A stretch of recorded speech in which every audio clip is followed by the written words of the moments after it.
अस्सलाम वालेकुम, खुशामदीद। मैं हूं मोहम्मद साकिब मलगानी और आप देख रहे हैं प्रोग्राम नई सोच। नाज़रीन, पीडीएम की कहानी सुलझने की बजाय मज़ीद बढ़ती जा रही है। मामलात जो हैं वो बनाने के लिए बैठते हैं रोज़, लेकिन मामलात बिगड़ जाते हैं। कभी पीपल्स पार्टी किसी चीज़ के लिए राज़ी होती है तो उसमें नून लीग का तनाज़ा खड़ा हो जाता है। जहाँ पर नून लीग राज़ी होती है तो मौलाना फजल रहमान का कोई ना कोई मसला खड़ा हो जाता है, जिससे आए रोज़ पीडीएम में रोज़ कोई ना कोई इख्तिलाफ़ात सामने आए हुए होते हैं।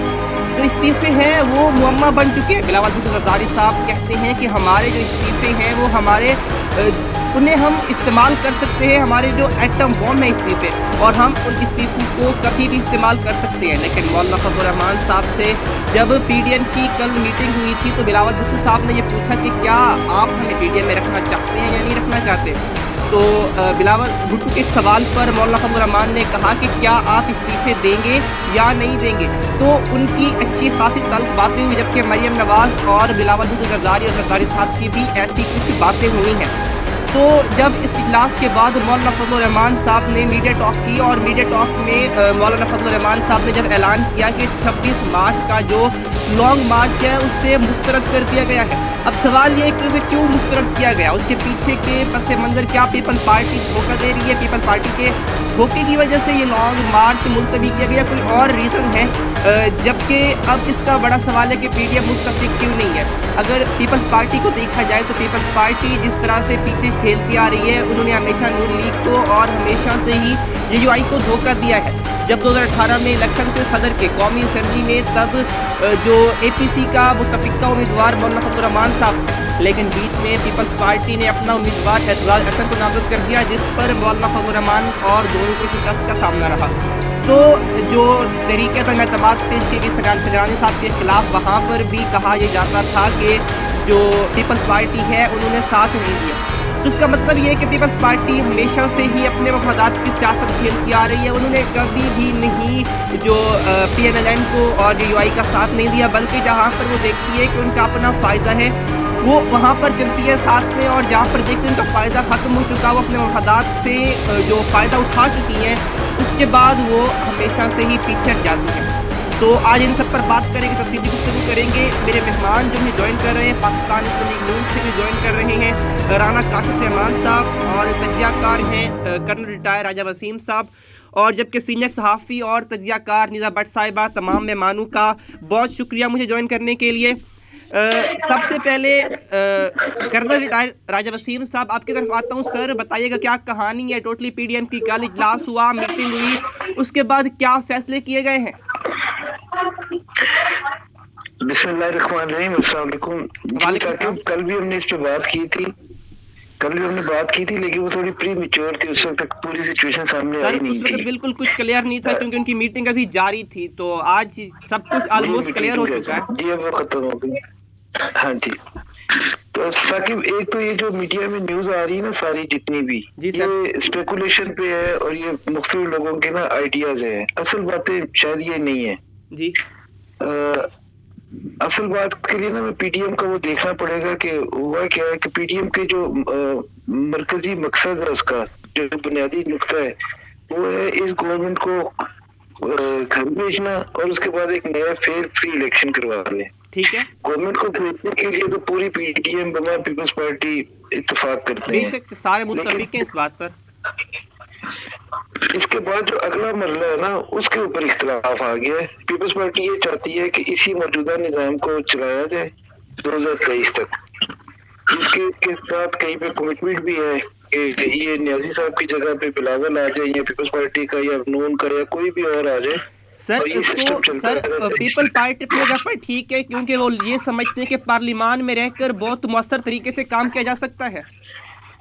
ये बात ठीक है उनकी, ये बात उनकी ठीक है, लेकिन मसला पार्लियामान चलाने का नहीं है, मसला तो पाकिस्तान चलाने का है। इस मौजूदा पार्लियामान से पाकिस्तान नहीं चलता।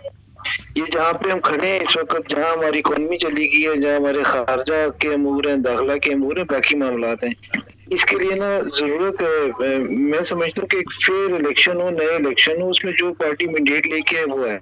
अब पीपल्स पार्टी का मसला ये है कि अगर वो फेयर इलेक्शन होते हैं, कोई मैंडेट लेके आते हैं, तो वो पीपल्स पार्टी तो नहीं होगी, बिल्कुल भी नहीं होगी, ये उन्हें पता है। और लोग कहते हैं कि उन्होंने अपनी सिंध हुकूमत बचाने के लिए नहीं दिया, ये बात भी गलत है। सिंध हुकूमत का तो सवाल ही नहीं है, ठीक है। क्योंकि पीडीएम में कल ये बात हुई है कि सूबाई असम्बलियों से हम इस्तीफे नहीं दे रहे। पहले मरले में हम कौमी असम्बली से इस्तीफे देंगे। सिंध हुकूमत आप रखें और सिंध असम्बली भी आप रखें, लेकिन इस वक्त जरदारी साहब किसी जगह पे ट्वीट में है कि इन हाउस चेंज किया जाए और नई गवर्नमेंट बनाई जाए, उसको चलाया जाए 2023 तक। ठीक है सर ये बताइएगा क्या आप समझते हैं अगर पीपल्स पार्टी इस्तीफे नहीं देती तो क्या नून लीग और ये इस्तीफे दे देंगे? जी, वो अपने ना लाइनअप दोबारा से कर रहे हैं। जेयूआई और बाकी 9 जमातें आपने देखा एक तरफ है। बिल्कुल ऐसा ही है सर, ये देखा आपने। लॉन्ग मार्च पे भी हर चीज पे तैयार हैं। बिल्कुल तो लेकिन होगा ये ना कि उनके इस्तीफे इतने इफेक्टिव नहीं होंगे पीपल्स पार्टी के इस्तीफों के बगैर। बिल्कुल सर, आप सही कह रहे हैं, बिल्कुल ऐसा ही है जी। 35-36 उनके एमएनएज हैं। ठीक है, वो चाहते हैं मुश्तरका हो, एक कोशिश उसके लिए जारी है, अभी भी जारी है। तो सर ठीक है तो सर, आपकी बात बिल्कुल ठीक है सर। कल उनका मुश्तरका एलामिया जो था, जो प्रेस कॉन्फ्रेंस थी, उस पर मौलाना फजल रहमान साहब खासे मायूस नजर आए और वो प्रेस कॉन्फ्रेंस छोड़ के चले भी गए। सर इसकी क्या रीज़न है, वो क्यों चले गए थे? जबकि मरियम नवाज रोकती रही कि आप रुकें, आप जवाब दें, आप साफियों के सवाल के जवाब दें, लेकिन उन्हें किसी की एक भी ना सुनी। असल में ना ये जो प्रेस कॉन्फ्रेंस थी ये था उसका परतौ जो कुछ कल सारा दिन होता रहा अंदर। ठीक है, बाहर तो बहुत कम झगड़ा आया, पब्लिक के सामने या मीडिया के सामने अंदर बहुत ज्यादा झगड़े इन्हीं बातों पे हुए कि एक चीज जो डिसाइडेड है पार्टीज ने आपस में की हुई है, बार बार मिलकर जो पीपल्स पार्टी से बैकआउट कर रही है, तो मौलाना का गुस्सा बनता है। पीपल्स पार्टी ने जो भोंडे तरीके से कल किए हैं ना, जो उन्होंने कहा कि ठीक है वो जेल जाना पड़ेगा, हम सबको जाना पड़ेगा, मियाँ साहब वापिस आ जाएं, हम भी जेल जाएंगे, वो भी जेल जाएंगे, ये उन्होंने नई बातें निकालनी है। चलिए ठीक है सर ठीक है, आप मेरे साथ रहिएगा। मैं चलता हूँ राना काशिफ साहब की तरफ, मुस्लिम लीग नून से मैं ज्वाइन किया हुआ है। सर ये बताइएगा आप कि अब नून लीग इस पर क्या करती है?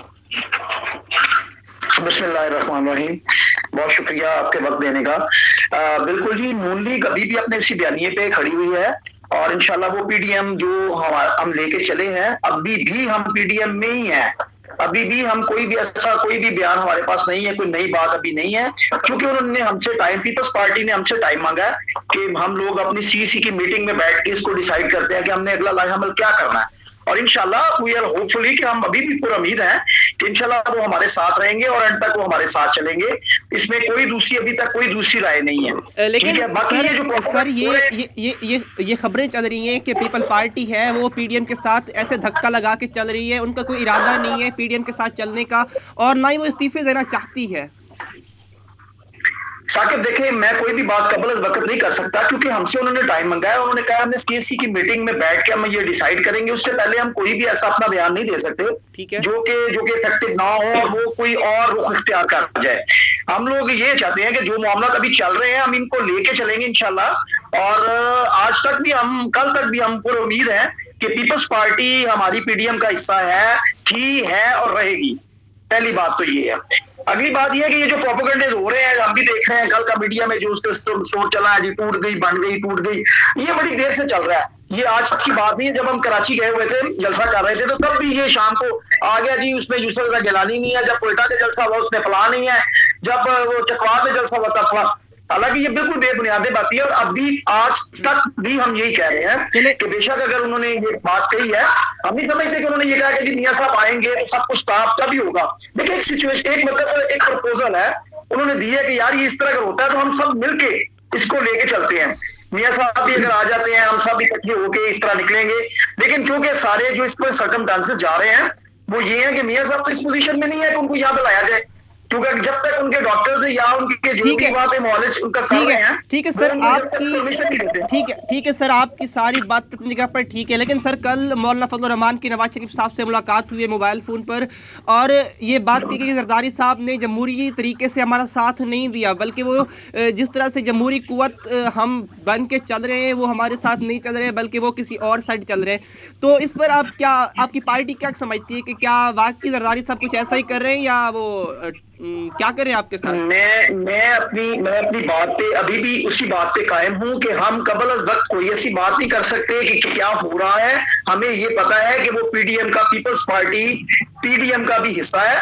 उन्होंने हमसे टाइम लिया है, टाइम ये कहा है कि हम अपनी सीएसी की मीटिंग में बैठेंगे, वहां पे बैठ के हम जो भी उनके तहफ़्फ़ुज़ात हैं, देखिए कोई भी बंदा जो है, मैंने आपको कब बताया था कि ये एक बड़ी पार्टी है, ये तो मोहल्ले की या गलियों की पार्टी तो नहीं है कि हम लोगों ने ग्रुप बनाया हुआ है तो एक ग्रुप उधर जा रहा है उधर जा रहा है। ये पार्टीज का मतलब ये एक डिसीजन होते हैं, और जब तक ये पूरी पार्टी मतलब उसमें तमाम मेंबर्स बैठे नहीं होते तब तक कोई सिंगल वन बंदा तो कोई भी उसका डिसीजन नहीं ले सकता।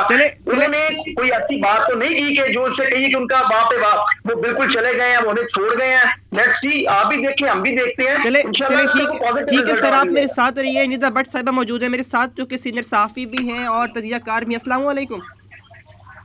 वालेकुम अस्सलाम। मैडम ये बताइएगा कि क्या आप जिस तरह के आप कल के हालात देख रही हैं कि मौलाना फजल रहमान चले गए प्रेस कॉन्फ्रेंस छोड़ के, मरियम नवाज़ रोकती रही कि आप सहाफ़ियों के सवालों के जवाब देते जाएं, तो उन्होंने नहीं सुनी बल्कि वो चले गए। और अब पीपल्स पार्टी भी इस्तीफ़ों के लिए वक्त मांग रही है कि हम अपनी मीटिंग करेंगे, हमें इस्तीफ़ों के लिए टाइम चाहिए। तो मौलाना साहब ने जो काम किया है, वो इजलास उन्होंने जो लॉन्ग मार्च था 26 मार्च का, वो उन्होंने मुस्तरद कर दिया है। इसके बाद आप क्या समझती हैं कि क्या पीडीएम अपने जो इत्तेहाद था वो मौजूद है, या पीपल पार्टी जा चुकी है, वो खैर बात कह चुकी है इनको?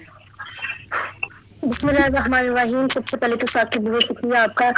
साकिब देखो, बज़ाहिर लग रहा है कि इख्तलाफात तो हैं, और शायद ये सियासत का हुस्न भी, इख्तलाफात तो होते हैं हर जगह पे, लेकिन पीडीएम में इख्तलाफ की वजह एक ये है कि जब चेयरमैन सेनेट के इंतखाबात होते हैं, उसमें नाकामी हुई है, तो उसमें सबसे बड़ा सवाल इत्तेहाद पे सवाल ये निशान बना है कि ये कैसे इत्तेहाद है कि चेयरमैन सेनेट के इंतखाबात में नाकामी किस तरह हो सकती है इनको, जो कि पीपल्स पार्टी की मेजॉरिटी थी, जीतना चाहिए था इन्हें।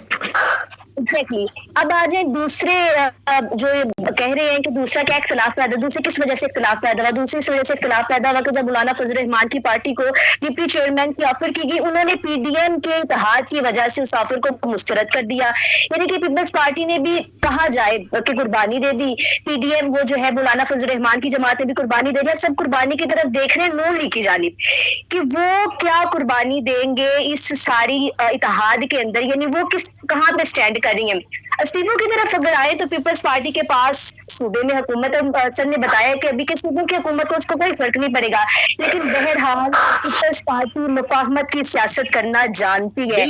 हमने देखा कि एग्जैक्टली नून लीग जिस लेवल पे गई है, नून लीग ने जिस लेवल पर जाके बात की है, पीपल्स पार्टी ने उस लेवल पर जाकर बात नहीं की। और ये लग भी रहा था स्टार्ट से, आगाज से हमें लग रहा था कि पीपल्स पार्टी उस लेवल पे चूंकि जाकर बात नहीं कर रही तो इनकी कोई डील चलेगी। और मैं आपको ये भी बताती चलूं कि अगर पीपल्स पार्टी की डील होगी तो इसमें मुनाफा दोनों का होने वाला, नून लीग का भी और पीपल्स पार्टी का भी। तो मुझे लगता है कि पीपल्स पार्टी इस्तीफे नहीं देने वाली, क्योंकि उन्होंने ये अभी का नहीं है, बिल्कुल मीडिया ने इसको ज्यादा हाईलाइट किया है कि अब भी इस्तीफे नहीं दे रही। तो स्टार्ट से पीपल्स पार्टी का मौक़िफ़ था कि हमने इस्तीफे नहीं देने, क्योंकि हम लोग इस पे नहीं है कि हम लोग इस्तीफे दे दे और सड़कों पर निकल रहे हैं। उन्होंने ये भी कहा कि हम लोग सड़कों पर निकलने के हाथों में नहीं है, हम लोग हैं कि पार्लियामेंट में रहकर कानूनी तौर पर ये बात आपकी ठीक है, लेकिन अब बीच में मौलाना साहब क्या करेंगे? वो बेचारे फंस के रह गए हैं, वो न इधर के गए न उधर के, कभी पीपी को मना रहे हैं, कभी नून लीग को मना रहे हैं, वो बीच में खुद बड़े मायूस हो चुके हैं। रहमान साहब अभी सबको मना रहे हैं, लेकिन मुझे लगता है जल्द रूट कर उन्होंने चले जाना है, जिससे कल की प्रेस कॉन्फ्रेंस में वो गए हैं। गुस्सा डिप्टी चेयरमैन की उनको ऑफर दी गई, उन्होंने सिर्फ पीडीएम के इत्तेहाद की वजह से वो नहीं ऑफर ली, तो वो तो आगे ही उनको चाहिए कि कोई उनको हुकूमत में वो कहते तो हुकूमत में उनको कोई जगह मिल जाए, लेकिन उन्होंने ऑफर पीडीएम की वजह से मुस्तरद कर दिया। तो उनको भी इस चीज का है कि मैंने इतनी बड़ी कुर्बानी दी है तो उस कुर्बानी का मुझे कोई फायदा भी हो। तो देखिए हालात किस तरफ जाते हैं। दूसरी तरफ हुकूमत ही समझ रही है कि पीडीएम का इत्तेहाद कमजोर बढ़ गया। ठीक है, अब ये खबरें आती रहती हैं और ये सियासत का हिस्सा भी है, सियासत में कभी भी कुछ भी हो सकता है, लेकिन मुझे ये लगता है कि शायद पीपल्स पार्टी इस्तीफों की तरफ ना जाए। अगर पीपल्स पार्टी इस्तीफों की तरफ नहीं जाती तो व्हाट नेक्स्ट, फिर क्या होगा? लॉन्ग मार्च क्या उस तरह से मुसर रहेगा? ये सवाल अभी भी काफी बड़ा है, मुझे लगता है सवाल रहेगा तब तक। साहिबा ये चीज है कि पीपल्स पार्टी हमेशा अपने मफादात की सियासत खेलती आई है। मैंने इंट्रो में भी कहा, जिस तरह आपने सुना कि जिस तरह इलेक्शन था सदर का, मौलाना फजल रहमान साहब कैंडिडेट थे, जो एपीसी थी उनके तमाम के उम्मीदवार थे, बट एतजाज अहसन साहब को उन्होंने नामजद कर दिया। इस तरह लॉन्ग मार्च हुआ, मौलाना फजल रहमान साहब अकेले इस्लामाबाद में गए थे, ना नून लीग साथ थी ना पीपल्स पार्टी साथ थी, अलामती शिरकत उन दोनों ने की थी, लेकिन मौलाना फजल रहमान साहब कुछ दिन गुजार के वो फिर वापस आ गए थे। तो मतलब ये कि हमेशा कुर्बानी तो मौलाना साहब देते आ रहे हैं, लेकिन उन्हें कोई इफेक्ट, कोई फल नहीं मिल रहा अभी तक। कोई फल नहीं, मेरा कुर्बानी है, उन्होंने बहुत दे दी है, लेकिन उनको यही है कि मैं किसी न किसी तरह से कोई पोस्ट में आ जाऊँ, हुकूमत में आ जाऊँ, लेकिन वो नजर इनको अगर नहीं आएगा, जब सारी उम्मीदें खत्म हो जाएंगी तो फिर मुझे लगता है कि मौलाना फजल रहमान साहब सब्र उनका जो है वो टूट जाएगा और फिर वो अपना काम करके दिखा देंगे। चले ठीक है ठीक है, आप मेरे साथ रहिएगा। राजा वसीम साहब, मैं आपकी तरफ आना चाहता हूँ। सर कल बात हुई फ़ोन कॉल पे मौलाना फजल रहमान साहब की और नवाज शरीफ साहब की। उस पर उन्होंने कहा जरदारी साहब ने जो कुछ भी किया गलत किया, उन्होंने हमें मायूस किया। उनकी उम्मीदें थी कि जरदारी साहब उनके साथ चलेंगे, लेकिन सर जिस तरह वो जरदारी साहब कह रहे हैं कि हम अभी इस्तीफ़े नहीं दे रहे हैं, जो वट एवर वो जो भी कह रहे हैं, तो मतलब ये है कि अभी जरदारी साहब से PMLN भी खफा है और JUI भी खफा है। साकिब, ये अभी हमारी बहन बेटी निदा ने जो आपको दिया है ना सारा एनालिसिस इसका, ये बड़ा बेहतरीन और शानदार और बड़ा अच्छा इन्होंने तजी। इसको मैं आप सबको रिक्वेस्ट करूंगा, इसे एक दफा और सुनिएगा। ये एग्जैक्ट ना ये बात है। अब बात ये है कि ये जो 26 मार्च का धरना है या लॉन्ग मार्च है, ये कोई कल का फैसला नहीं हुआ, ये तो बहुत पहले फैसला हुआ है। और पीपल्स पार्टी को साथ साथ बार बार ये बात पहले से हो रही थी। मौलाना भी कह रहे थे, नून लीग भी कह रही थी कि इस्तीफों के बगैर इतना इफेक्टिव नहीं होगा। इस्तीफों की जरूरत क्यों है लॉन्ग मार्च से पहले धरने से? इस्तीफों की जरूरत है कि हम एक नए इलेक्शन में जाएं। अब असल में पॉइंट यहाँ आ रहा है कि पीपल्स पार्टी हर चीज में ऑन बोर्ड है, हर चीज में साथ है और वो साथ देगी। उनकी अपनी भी यही स्ट्रेटेजी है। मसला ये है कि नून लीग और मौलाना और बाकी जो नौ जमातें वो ये चाहती हैं कि इस गवर्नमेंट के जाने के बाद एक इलेक्शन हो। ठीक है, पीपल्स पार्टी ये चाहती है कि इस गवर्नमेंट के जाने के बाद इस असेंबली को लेके हम आगे चलते हैं। पीपल्स पार्टी अपनी जगह पे ठीक है, लेकिन मसला ये कि इस मुल्क हमारी नाकस राय में जो काशिफ कह रहे थे कि हम तो बहुत छोटे लोग हैं, बहुत बड़े बड़े फैसले होते हैं, बड़ी पार्टियां होती है, बहुत कुछ देखना होता है, 22 करोड़ आदमी को देखना होता है। हमारी नाकस राय में ये मुल्क ऐसे नहीं चलता। ये मुल्क ऐसे चलता है जैसे मियाँ साहब कह रहे हैं, जैसे मौलाना कह रहे हैं। तो मैं तो उन्हीं के साथ चाहूंगा कि एक फ्री फेयर इलेक्शन और ट्रांसपेरेंट एक मैंडेट आए। जिस पार्टी के पास मैंडेट हो वो पार्टी अपनी गवर्नमेंट बनाए और वो इलेक्शन ऐसा हो जिसपे कोई उंगली ना उठाए। जैसे ये 18 का इलेक्शन है, इसे तो कोई भी नहीं मानता कि ये भी कोई इलेक्शन है। और हमने भी देखा ही था 18 को इलेक्शन वाले दिन की हुआ क्या था। तो ये तो आपस के खिलाफ है। पीपल्स पार्टी इसी सिस्टम को लेकर चलना चाहती है 23 तक, बाकी पार्टियां एक नए इलेक्शन में जाना चाहती हैं। चले ठीक है सर, ठीक है सर, मेरे साथ रहिएगा। काशिफ साहब, मैं आपकी तरफ आता हूँ। सर कल जिस तरह आपने देखा कि मौलाना फजल रहमान साहब इंतहाई मायूस थे, वो मेहनत कर रहे हैं, एक पार्टी को मनाते हैं, दूसरी रूठ जाती है, दूसरी को मनाते हैं, पहले रूठ जाती है। तो सर अब क्या समझते हैं कि आगे मौलाना साहब क्या करेंगे? सर ये अभी कर्नल साहब ने बड़ी अच्छी बात की है, मैं उसी को रिपीट करता हूं कि जो इनकी बात है पीपल्स पार्टी की, निदा ने भी अभी एक बात की है, वो मैं उसको फिर रिपीट कर रहा हूं कि पीपल्स पार्टी का पहले दिन से बयानिया यही है कि हम लोग जो है वो इसकी तरफ नहीं जा रहे हैं, हम नहीं देंगे, रिजाइन नहीं करेंगे। ठीक है जी, मतलब हम ना वो सिंध को छोड़ेंगे और ना ही मतलब अपने कौमी असेंबली की सीटें छोड़ेंगे। ठीक है, इसमें तो कोई मतलब ऐसा कोई धचके वाली बात भी नहीं थी। अगर उन्होंने उसको दोबारा रिपीट अपनी बात को उस PDM में बैठ के उस मीटिंग में कर दिया है तो मेरे ख्याल में कोई इतनी ऐसी अनहोनी नहीं हो गई। इसमें भी अभी बहुत कुछ गुंजाइश है। हाँ, बाकी जो इस जहाँ पे हम इस वक्त सर्वाइव कर रहे हैं, पूरी 22 करोड़ आवाम, पूरा मुल्क जो है इन नलायकों सिलेक्टेड गवर्नमेंट के हाथ से इनका हाथ चढ़ के जो बेड़ागर्क इस मुल्क का हो रहा है, वो जितना टाइम हम लोग इनको दे रहे हैं वो हमारे लिए हम उतना उससे पीछे जा रहे हैं। मतलब मेरी अपनी कैलकुलेशन है, मैं एक नाकिस लक्कन हूँ, मैं ये समझता हूँ हम तो 30 साल जिंदगी से पीछे चले गए हैं, जहाँ पे ये बंदे ने लाके में खड़ा कर दिया होगा। सर आपकी बात बिल्कुल ठीक है, लेकिन सर जब 2014 में इमरान खान ने धरना दिया था तो अब नवाज शरीफ साहब ने ये बात कही थी कि अभी हमें आए हुए 1 साल हो चुका है, हमें 5 साल दिए जाए, हम 5 साल के बाद हमसे रिजल्ट मांगा जाए। तो सर जब उन्होंने ये बात की थी, जब PTI अब ये बात कर रही है कि अब हमें भी पूरे 5 साल दिए जाए, 5 साल के बाद हम आपको रिपोर्ट देंगे, तो सर फिर उन्हें क्यों ना टाइम दिया जाए? क्या समझते हैं साकिब भाई? मेरी बात सुने, आप नवाशी गवर्नमेंट को इसके PTI नालायक गवर्नमेंट के साथ कंपैरिजन कर रहे हैं, इज टू मच डिफरेंट। उसके बयानिए में और इसके बयानिए में जमीन और आसमान का मेरे भाई फर्क है। अगर नवाज शरीफ ने कहा था मुझे 1 साल हुआ है, तो उसने 4 साल में डिलीवर देके क्या क्या किया है, इस मुल्क को वो कहां से कहां लेके गया है। आज यहाँ पे मोटरवेज का जहाज बिछा हुआ है, उसका मुझे आज भी बयानिया याद है। इसका जब कंटेनर खान का खड़ा होगा, इसने क्या कहा था? इसने कहा था कि जनाब जब चीनी बढ़ेगी, पेट्रोल बढ़ेगा, रुपए की कदर कम होगी तो समझो कि वजीर आजम चोर है। तो भाई मेरे Exactly वो ऐसा ही देखें कहा था। आज क्या हो रहा है, मेरी बात सुने, आज क्या हो रहा है, आज उसने कौम को बेकारी बना दिया है, आज वो लंगर खाने खोल रहा है, आज वो रास्ते में ये चीजें खोल रहा है, बजाय कि इन लोगों को मतलब सहूलियात प्रोवाइड करें, इनको नौकरियां दें, इनको कह रहे हैं लाइनों में लग के तो लंगर इकट्ठा करो रात को अपने भूखे सोने के बजाय यहाँ पे आके भीख मांगो मुझसे। आप भाई ये देखिए ये मुल्क को किस तरफ लेके जा रहा है, मुझे बताएं कोई भी एक पॉजिटिव इसने अभी तक कोई काम किया है? अपने ज़र मुबादला को देखें, अपने लॉ एंड ऑर्डर को देखें, अपने मुल्क की एजेंसियों को देखें कि हम लोग कर क्या रहे हैं, हम लोग इस कौम को क्या डिलीवर कर रहे हैं।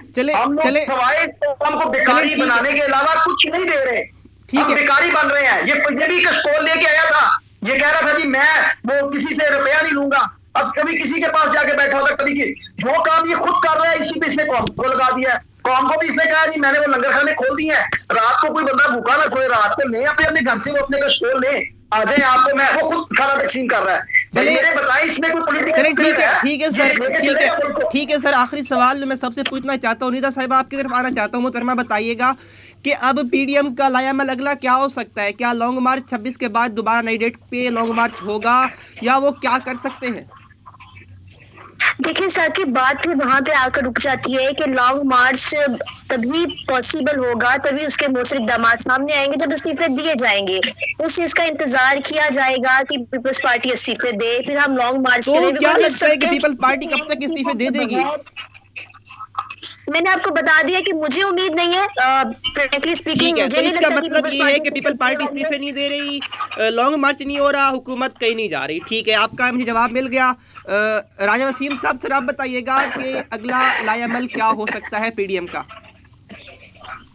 निदा ने ठीक है, पीपल्स पार्टी ये चाहती है कि मैं पीडीएम को कन्विंस कर लूं, हम इसी सिस्टम को लेके चलें। पीडीएम इस बात पे कन्विंस नहीं होगी, पीपल्स पार्टी एक्सपेल हो जाएगी पीडीएम से, पीडीएम टूट जाएगा, पीडीएम 9 जमातों का रह तो मतलब हुकूमत फिर जैसी की थी वैसी खड़ी है, 2023 तक कहीं नहीं जा रही, आपका कहने का मतलब ये है? नहीं, मैं अगर पीडीएम खत्म हो जाती है तो लॉन्ग मार्च और धरने में ना पीपल्स पार्टी की कोई स्ट्रीट पावर यहाँ पे लाहौर में, पंजाब में, पिंडी, इस्लामाबाद में नहीं है, उसमें उसकी जरूरत नहीं है पीपल्स पार्टी की। उनकी जरूरत इस्तीफों की है। अगर वो पीटीआई का साथ देने की फैसला कर ही लेते हैं अगर, और सिस्टम को ही चलाना चाहते हैं, तो फिर उनका जहाँ पीटीआई के साथ ही होगा, फिर वो जाने, उनका काम जाने। चले ठीक है, तो ये धरना तो होगा, ये लॉन्ग मार्च तो होगा। ठीक है सर, ठीक है, आपका जवाब मुझे मिल गया सर, आपका जवाब मैंने ले लिया। राना काशिफ साहब, क्या हो सकता है आगे? पीडीएम क्या करेगी, नून लीग क्या करेगी, पीपल पार्टी और पीट का मुस्तकबिल आप कैसे देख रहे हैं? साकिब भाई, मेरा अभी भी वही बयान है कि इंशाल्लाह वी आर होपफुल, हम और हमारी पार्टी अभी भी पूरी उम्मीद से है कि इंशाल्लाह पीपल्स पार्टी हमारे साथ चलेगी और इंशाल्लाह हम ये लॉन्ग मार्च कुछ देखें जो मुल्क के सर्कमस्टेंस। सर आपकी आवाज कट गई है। जा रहे हैं ये कोरोना की, आप बात को ना बनाएं कि जी उन्होंने ये कह वो कह दिया, इसके अंदर और बहुत सा मसाइल है। उसमें से सबसे ज्यादा जो है मसला है वो अभी देख रहे हैं कि जो मुल्क में इस वक्त कोरोना की फिजा दोबारा से हो गई है, जो 7 पॉइंट कुछ चले गया उसकी फिगर चली जा रही है और ये बढ़ती जा रही है। ठीक है सर, आप पर उम्मीद है कि पीडीएम जो है वो कायम रहेगी, पीपल पार्टी आपका साथ देगी और इंशाल्लाह आप जो है वो हुकूमत को गिरा लेंगे। ठीक है सर, राना काशिफ साहब, राजा वसीम साहब, और काइंडली इसे 2023 तक ना इनको दुआ दे कि ये 2023 तक लेके जाए। 2023 तक अगर ये चले गए, बाकी 2.5 सालों में आप सोचे कि मुल्क का क्या बनेगा। चले ठीक है सर, आप तमाम मेहमानों का बहुत शुक्रिया मुझे वक्त देने के लिए। कुछ भी नहीं होगा आगे। ठीक है सर, आप सब तो खुदा ना करे ये मुल्क कलमे की बुनियाद पे बना है, हमें उम्मीद है इंशाल्लाह इससे कुछ नहीं होगा। लेकिन ये जो हालात पैदा कर रहे हैं ना जी, मतलब हम लोग बहुत नीचे जा रहे हैं। आप भी इन चीजों से ज्यादा वाकिफ हमसे, हम तो भी मतलब कम ऊपर है, स्टूडेंट है मतलब इस सियासत के, तो मैं समझता हूँ कि आप लोगों को हमसे ज्यादा इस चीज में ज्यादा शऊर है। लेकिन ये जिस तरह से जा रहा है 5 साल पीछे चले जाएंगे। ठीक है सर, मुझे वाइंड अप करने का कहा जा रहा है। सर आप सब मेहमानों का बहुत शुक्रिया, निदा भट्ट साहिबा, काशिफ रहमान साहब और कर्नल रिटायर राजा वसीम साहब, अब तमाम मेहमानों का बहुत शुक्रिया जी। तो नाज़रीन, ये था आज का शो, आज का प्रोग्राम। उम्मीद करते हैं कि आपको प्रोग्राम पसंद आया होगा। इंशाल्लाह आपसे मुलाकात होगी अगले प्रोग्राम में, तब तक के लिए अपना ख्याल रखिए। अल्लाह ने